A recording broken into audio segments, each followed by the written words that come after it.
नमस्कार माझ्या शेतकरी मित्रांनो, माझी शेती या यूट्यूब चॅनलमध्ये आपले सर्वांचे पुन्हा एकदा स्वागत आहे।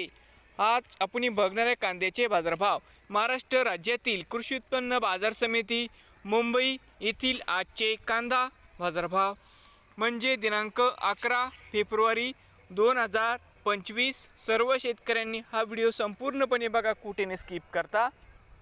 कांदा दरामध्ये होत आहे चांगली सुधारणा। बाजार समिती मुंबई या ठिकाणी आज आवक 13,041 क्विंटल, कमीत कमी दर 1300 रुपये क्विंटल, सरसंद्राई 2200 रुपये क्विंटल। या ठिकाणी आज जास्तीत जास्त दर 3100 रुपये क्विंटल। तर मित्रांनो, हे होते आजचे मुंबईतील आजचे कांदा बाजारभाव। नवीन आले असाल तर माझी शेती या यूट्यूब चॅनेलला सबस्क्राईब करा रोज कांद्याचे व्हिडिओ बघण्यासाठी मुंबई येथील मित्रांनो।